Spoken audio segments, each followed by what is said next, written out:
In the name of God, the Gichi Manidu, the Great Spirit, Creator, Redeemer, and Inspirer. Amen. Please be seated.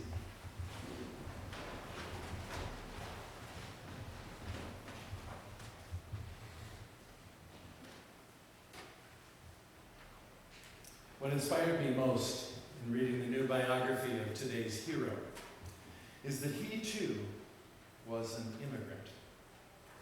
Enmegahbowh was an Odawa from somewhere north of Toronto, maybe a day's walk, maybe two. Like James Lloyd Breck and Henry Whipple, the great missionaries of the Minnesota Territory, Enmegahbowh was raised Christian. The Odawa made a life by trading widely in the great forests north of the St. Lawrence and west around the Great Lakes.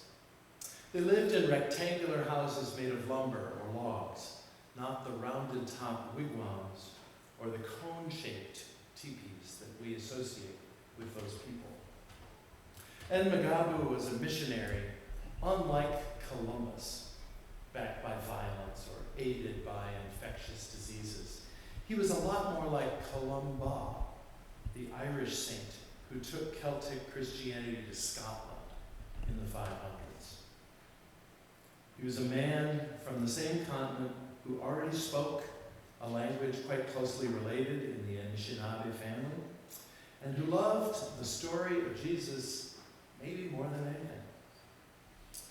anything. Enmegahbowh is on the calendar of the Episcopal Church because he was the first native priest, because he was nonviolent even when he was mad as hell, because he brought so many Ojibwe and some few Dakota people into the church, even though he persuaded very few to take up the agricultural life that Whipple and Breck and Gilfillan and so many other missionaries expected the Indians to adopt, along with the Christian religion. In the icon on the wall just outside that door, his namesake priest, Johnson Loud, painted him with a ceremonial pipe in one hand and a tongue of fire in the other. Let's look at that painting more closely. Now, it's customary in this genre of paintings to have an orb behind the head of a saint. But this one is an orb of a different kind. It has the 4 colors of native spirituality. The black symbolizes the West, where day ends, where night begins, from where the thunderbird brings storms, full of destruction and welcome rain. The white is the north, from which hard challenges come. The white hair of elders, the cold, and the snowy time when stories are permitted to be told. The red is east for the sun, for childbirth and blood that gives us life. And yellow is south, from which hot winds blow, bringing summer heat. The background of our painting shows sunrise on a northern lake in springtime before the leaves have appeared. And Enmegahbowh's face is serious, as always in the few photographs we have of him.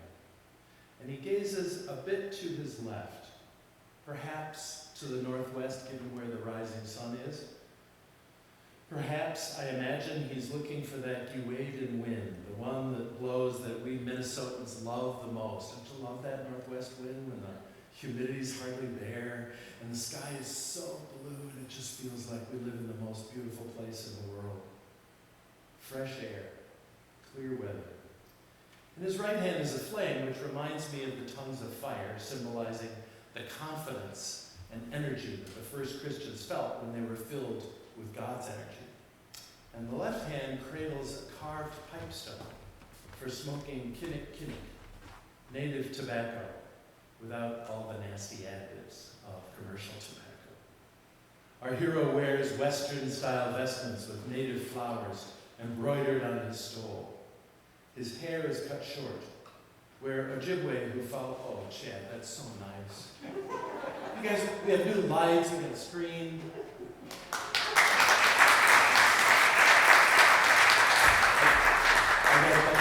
Shannon and I have been playing with all these toys, and Ed Crandall too, and Rex, and it's just so fun, so nice move. I think I was talking about his Western-style vestments with native flowers embroidered on his stole. His hair, you will note, is cut short, where Ojibwe who followed the traditional ways kept it long and probably braided, only to be cut off in mourning for a relative or close companion. Now, this is not one of those icons where you gaze meditatively into the eyes of the saint and you see deep down into your own soul, or if you're lucky, you see that your own soul really is God's self. Instead, I have been taught that it's rude among Ojibwe and others to look at someone else so directly. So the painter did not give us the opportunity to make that mistake. Instead, we're invited to see a man whose name meant stands before his people, and who at the age of 12 set off with a Methodist missionary to go to school on the Keweenaw Peninsula of Michigan. And anybody else from Michigan knows the whole hand thing and the mitten thing, the Upper Peninsula? That's the Keweenaw. He had already learned the traditional spiritual teachings of the Grand Medicine Lodge from his grandfather. All his life, the Mideu, or Mide, or sometimes Midewewin mysteries, as well as the mysteries of the Trinity, the Incarnation, the Eucharist, all those mysteries to him were his guideposts. The great crisis of his life came during the Civil War, when the Dakota War also broke out. Up and down the Minnesota River, out on the prairie to the south and west of us, Dakota and settlers killed each other in escalating fury.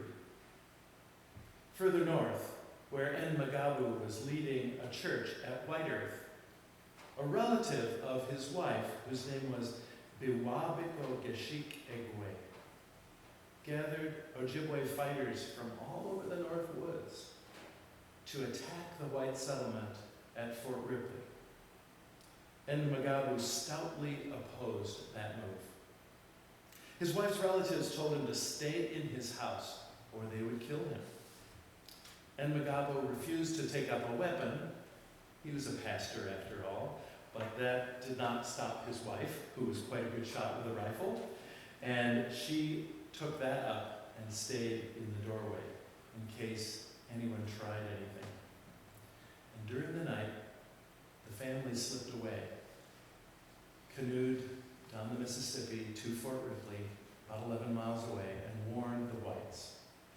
Many Ojibwe who are not Episcopalian, when I find myself making a big deal about how cool he is, just kind of look at me as if I'm hopelessly ethnocentric and say, that man was a traitor, an Uncle Tom, a sellout.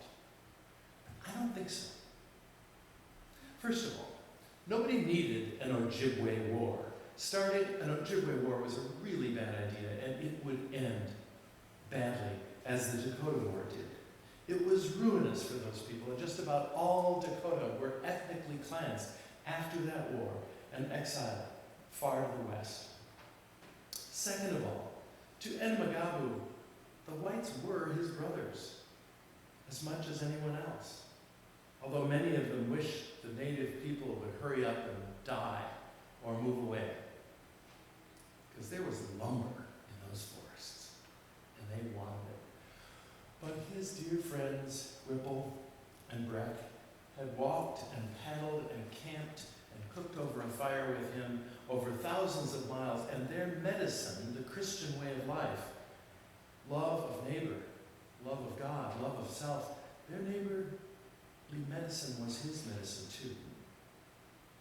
I wanted the new Enmegahbowh biography that just came out to have more stories about him. He wrote letters full of biblical references, not these clever ones that I make in the pulpit where I'm being erudite and metaphorical. They were real life parallels. He was talking about his actual life, not something he read on the internet. He once, for example, gave up missionary work. Didn't know what he was going to do, but he just wasn't succeeding. and he headed east in a big canoe. Not far out to sea, and you really should call it the sea, even if it's sweet and not salty water, on Gitchigumi, Lake Superior. A fierce wind and rainstorm kept pushing them back. As a midday, he totally believed that winds and waves were spiritual beings too, and that Gichimaniju, the Great Spirit, could send signs which any intelligent person would pay attention to. When he wrote about this near shipwreck to white people out east, he used the reference, of course, of Jonah. The storm was a sign from God that he was a quitter. He was a shirker, just like Jonah. And he would have deserved to be thrown overboard, so ashamed he was of quitting. Just like that reluctant prophet. I think the ability to go back and forth like that is nowadays called code switching or cultural competence. But yeah, he was a saint, but as an old man, he was very crabby. You read his letters and they are full of complaint. And let's be fair, his wife and all of their children, I think he had 4 or 5, but I didn't count carefully. They all died before he did, all from tuberculosis, the slow killer that in those days was called consumption, because it consumed you. It consumed them all, in their teens, their 20s, their 30s, their 40s. He was surely heartbroken about that, and angry about so many things, including the fact, which was repeated to him over and over, that although white men could raise money on their own and do what they wanted with it by writing letters to rich widows out east, he was repeatedly disciplined for doing the same, writing to people that he'd met on his many trips out east, including some taking the iron horse that was new and allowed faster travel. He'd gone to Washington, D.C., and people reportedly found him well-spoken in the condescending way that people say, very articulate. He had his salary. He had an unreliable annual payment from the Indian agent, and that was supposed to be enough. His house was way smaller than the white people's houses were, and his income was about half of white people doing the same work, except for all the translation that he was so adept at. By every measure, however, the St. Columba Mission Church that he founded along with Father Breck and then moved west to the reservation was a successful church because of his tending that Ojibwe flock, not because of Breck. The members of this church, St. John's, used an old gym at first and then built this place more than 100 years ago among the linden trees that just this past week have been dropping all those wonderful beige ovals. They built it, our ancestors did, up here on a hill, above Bede Unma down there, and Bede Makaska over there. This used to be Dakota country, and those are Dakota words, not Ojibwe. The white settlers who farmed around here, and the city people who later had cottages in this neighborhood, out in the country, they almost certainly did not know any Dakota. They were long gone by then. Cleared out. Evicted. So I'm not sure what to make of this man, really, who died in 1902. He was zealous and humble. He was a traveler and a settler. He was a Bide and a Christian, an Odawa and an American, a translator and a teacher. He was never, however, much of a farmer, although he sort of tried. It's tempting to regard his life as sad and his mission as part of a slow but relentless cultural retreat into genocide.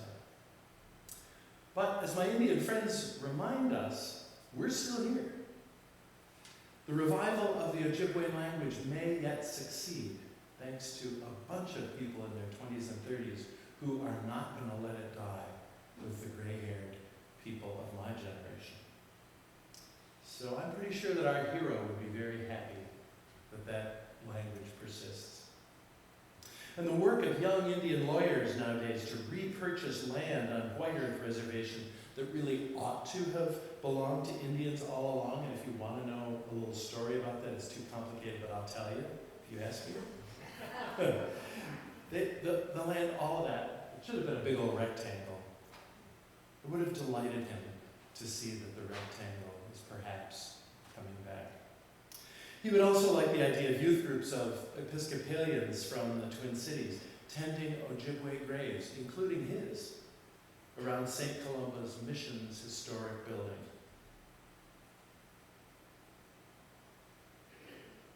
New generation of Ojibwe, young people, are joining the Midewewin lodges in Canada and the United States, learning the sacraments of old. Some of them are also Episcopalian. And our church honors both spiritual paths. So finally, instead of a prayer book kind of prayer, how about I close with a meditation? I invite you to sit just a little taller with both of your feet on the floor, breathing slowly in a column of air from way, way down in your body and breathing out a bit slower, a bit deeper each time. Close your eyes if you wish and imagine yourself in the North Woods, breathing in that Giwade and northwest breeze.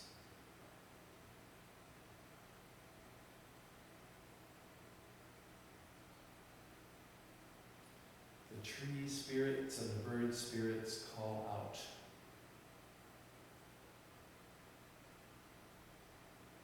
The sky and the earth stand guard.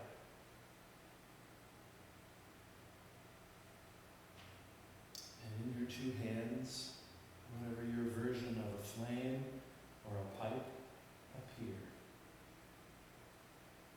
A symbol or a tool of some kind.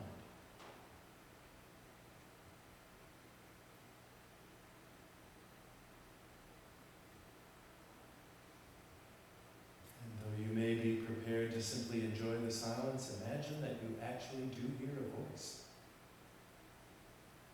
And you turn maybe just a little bit to the left to face the voice.